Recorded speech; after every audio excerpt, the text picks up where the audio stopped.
jusqu'à aujourd'hui, cette femme, on l'appelait Jochebed. Jochebed était la femme de Aram. Aram est le père de Moïse. C'est le père de Moïse. Maintenant, cette femme a sauvé toute la famille, toutes les nations jusqu'à aujourd'hui. Parce que elle a regardé autour d'elle, elle a trouvé qu'il y avait la corbeille là. Elle a arrangé ça. Le temps que les autres faisaient les commentaires que Pharaon a déjà vu quoi. Nous, on va faire comment? Qu'ils viennent même tuer. D'autres buvaient, d'autres faisaient des congos, ça partout. Elle était dans sa maison avec sa petite fille. Myriam, elles étaient là en train d'arranger la corbeille. Elles étaient là-bas. Et après, il faut savoir positionner tes affaires avec Dieu. Bien aimé, c'est ce que nous avons appris le jour là.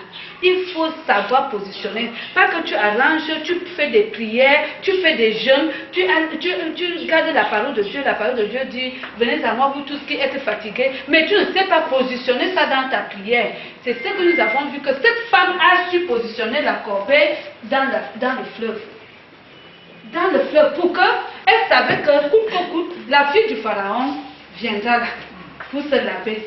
Alors il faut savoir te positionner quand tu fais quelque chose. Quand tu te positionnes, tu auras quelque chose. Maintenant, qu'est-ce qui s'est passé? La fille du pharaon a pris cet enfant, l'a recruté même elle-même comme enfant. Vous voyez, quand vous servez Dieu, vous allez voir. Vous déposez quelque chose, Dieu vous donne ça au centuple. Elle est partie déposer l'enfant qu'on voulait même tuer. Maintenant, on la paie, elle nourrit sa famille, elle devient même l'amie de ses ennemis. Alléluia. Amen. Qui était vide, l'autre, ce vase-là, c'est ça qui dérange. C'est-à-dire, ça ne fait rien, ça ne fait que donner des critiques, ça ne fait que bavarder, mais contribuer, vraiment, on ne voit pas. Alors que le vase d'honneur embellit la maison. C'est-à-dire, ça fait taire tout, ça donne seulement sa beauté. C'est-à-dire, dans le travail, dans tout ce que tu dois faire, on doit voir en toi ce vase d'honneur. Maintenant, cette fois-ci, nous avons intitulé notre thème de cette 4e édition. Femme, tu as la solution de Dieu. Pas que tu es, mais tu as. C'est toi qui as la solution de Dieu. Tout à l'heure, nous allons travailler ensemble. Ce n'est pas une seule personne. J'ai dit que non. Les mamans suivent les prédications chaque jour dans les télés, à l'église, partout. Nous tous, nous allons travailler. Faire sortir cette femme qui a la solution de Dieu. Nous allons connaître cette femme ensemble, en travaillant dans les ateliers. Nous avons formé 2 ateliers. Bien sûr, j'ai commis une erreur, vous allez me pardonner. Donc, nous avons formé, nous prenons cela dans 1 Samuel chapitre 1, verset 1 à 28, où nous allons voir 2 femmes, 2 vaillantes femmes, bien aimées. Ces femmes-là vont nous apprendre en tant que chrétiennes qu'est-ce que nous devons faire et qu'est-ce que nous devons être dans notre société. Nous ne venons plus apprendre comment Jésus est parti à Jérusalem, où Marie est partie, où nous sommes venus apprendre et réfléchir comment sortir pour bousculer notre nation avec l'évangile. Les femmes aussi doivent se lever. C'est ça, c'est cette réflexion que nous allons faire tout à l'heure dans 1 Samuel chapitre 1, verset 1 à 28. Donc nous avons fait 2 ateliers. L'atelier qui va parler d'Anne, la femme de Elkana et Pénina, ici. Donc, nous allons réfléchir. Vous devez avoir votre... celle qui va venir vous représenter ici. Même chose là-bas. Nous avons quelques questionnaires là, où vous disiez un peu. Donc, pour Anne, j'ai dit Anne, c'est ici. Voilà votre questionnaire. Vous pouvez nous laisser une feuille. Et vous voulez laisser une partie. Ici, c'est Pénina. Donc, essayons de travailler pour voir Ces deux mamans, qu'est-ce qu'elles nous enseignent? On peut s'asseoir un peu après que tu vas avancer.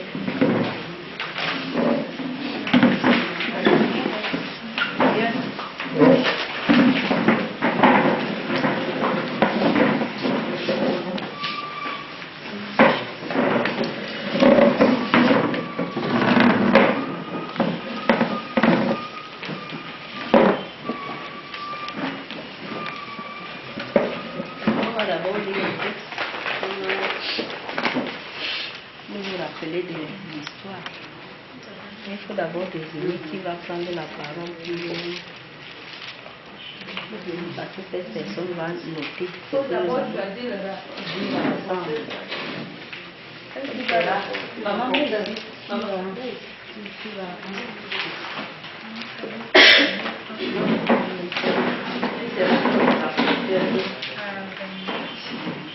qui va aller défendre les potes. la personne va dire seulement ce que nous pouvons la langue. Qui va défendre, parler, pour venir répondre.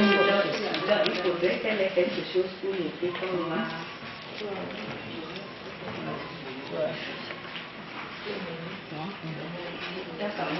J'avoue que je ne connais pas vraiment l'histoire. Se trouver les deux fils d'Élie, Ophni et Phiné, sacrificateurs de l'Éternel.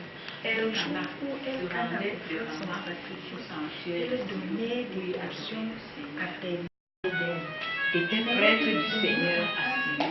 Elkana avait l'habitude de donner à Pénina et à chacun de ses enfants un morceau de l'animal sacrifié. Mais à Anne, il donnait une part du choix, car il aimait beaucoup bien que le Seigneur ne lui ait pas accordé d'enfant. Quant à Pénina, l'autre femme, elle cherchait sans cesse à vexer Anne pour l'humilier de n'avoir pas d'enfant. Et chaque année, lorsque Anne se rendait au sanctuaire du Seigneur, la même scène se répétait. Et que le Dieu d'Israël t'accorde ce que tu lui as demandé. Et toi, répondit-elle, garde-toi ta bienveillance. Anne s'en alla et accepta de manger. La tristesse avait disparu de son visage. Tôt le lendemain matin, Elkana et sa famille allèrent se prosterner devant le Seigneur. Puis ils retournèrent chez eux. Elkana s'unit à sa femme Anne, et le Seigneur exauça la prière de celle-ci. Anne devait enceinte, puis alors elle déclara, puisque je l'ai demandé, je lui donne le nom de Samuel.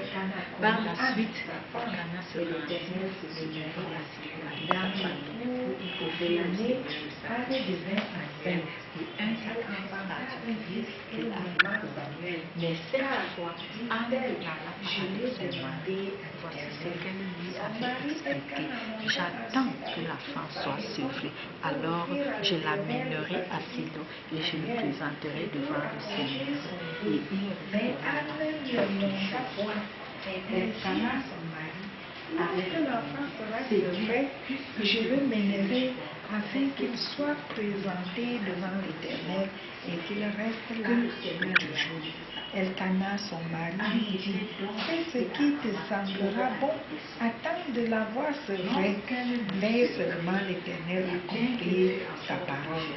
Et la femme resta et allaita son fils jusqu'à ce qu'elle le sévra. Quand elle l'eut sevré, elle le fit monter avec un sac et prit 3 taureaux, un épha de farine et une outre de vin.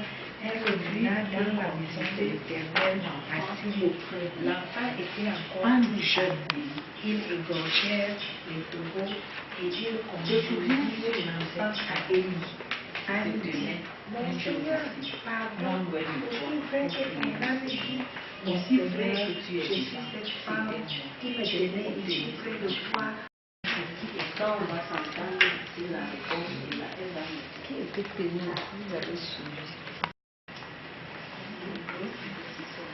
La mère de Samuel.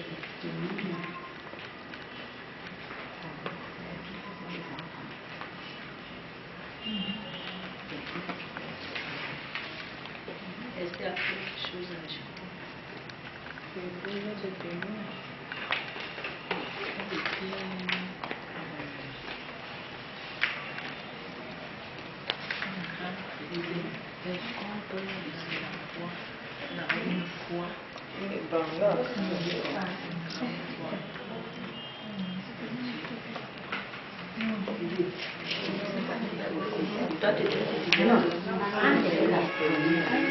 Je demandais s'il fallait aussi donner ses qualifications.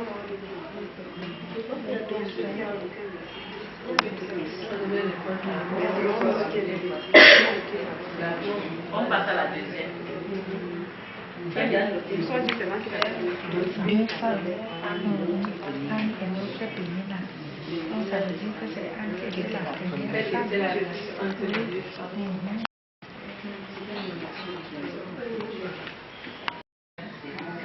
N'ayant pas reçu l'instruction, on allait s'écrire. On avait fait des questions. Il faut noter, je vais me quereller, je me donnerai au Seigneur. Et ça c'est vrai, parce que ce n'était pas une affaire de quelques mois, c'était plusieurs années.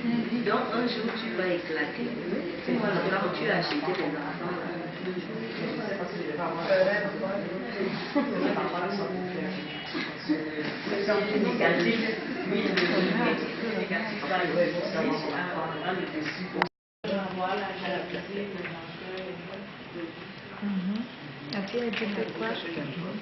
C'est-à-dire j'allais me confier à Dieu. Oui, comme ça. J'allais beaucoup plus insister sur le pardon. C'est-à-dire qu'il me donne la force de pardonner à sa cousine, à notre épouse, par rapport à ses blessures. Me donner la paix aussi. Évidemment, le plus important, nous donner aussi un enfant, et pas pour qu'il serve aussi. Je ne suis pas sûre. Sur le pardon, Dieu pour le Pénina.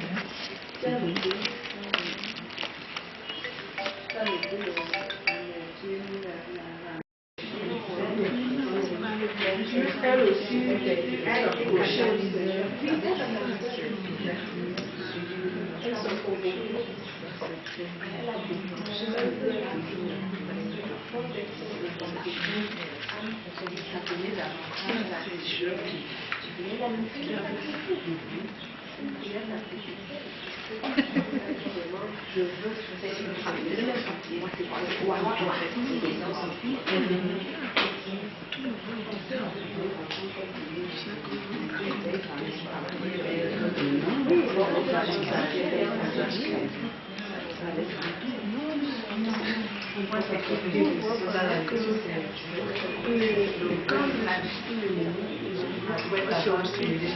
c'est aussi.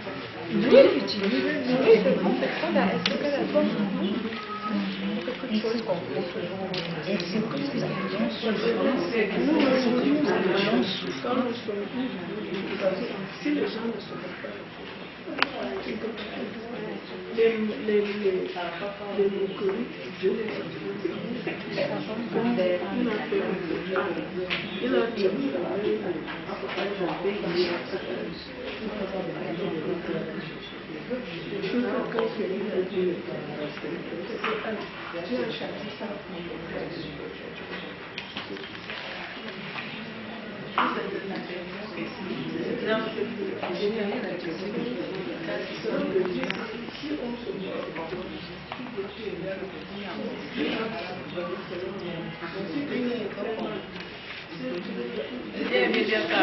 On a répondu aux questions.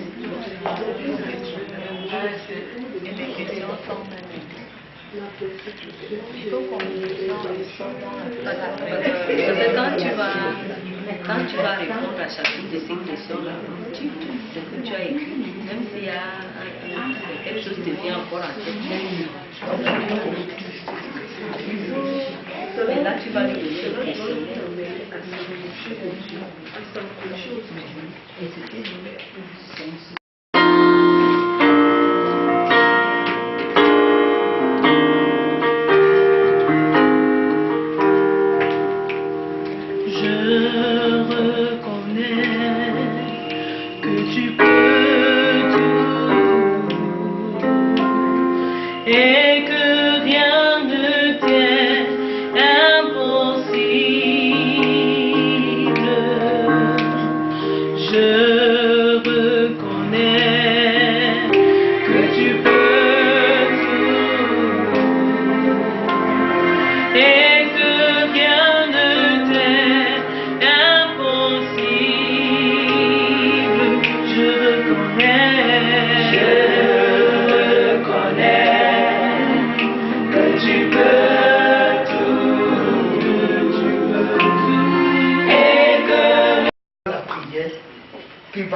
réjouis, toi et toi seul, pour que Dieu trouve son intérêt dans tes prières. Pour que le Seigneur trouve, si tu veux aller trouver son intérêt, Dieu va vous changer. J'ai d'espérance et d'espérance avec Dieu. On avait commencé l'œuvre de Dieu, on n'avait pas un endroit à rester. On n'avait pas un endroit pour faire le culte. Mais on avait commencé dans notre salon, à cette époque, à Mélipil Bastos, et le bailleur ne veut pas qu'on fasse le bruit. On va faire comment? On se fait un vieux culte. Personne n'est. Oui, Seigneur, tu es bon. Oui, Seigneur. Personne n'est pas applaudi, personne n'est pour chanter autour voix. Parce que le bailleur venait avec les roussiers qu'on quitte chez lui. On va faire comment? On ne peut pas arrêter. C'est tout ce que nous avons comme travail. Ah, maintenant, on a parti louer un terrain comme ça. Chez M. Gabriel. On a loué son terrain qu'il a abandonné depuis des années. On a loué ça comment, même pas la foi comme ça. Ça fait qu'on priait. On prie à la maison. On prie à la maison. On prie à la maison. Est-ce que Dieu commence à dire, Dieu Seigneur, ce n'est pas pour manger. Ce n'est pas pour habiller. Ce n'est même pas pour avoir une voiture. Père, c'est pour la gloire de ton nom. Seigneur, donne-nous l'argent. Papa, donne-nous l'argent. Papa, donne-nous l'argent, c'est pour soutenir.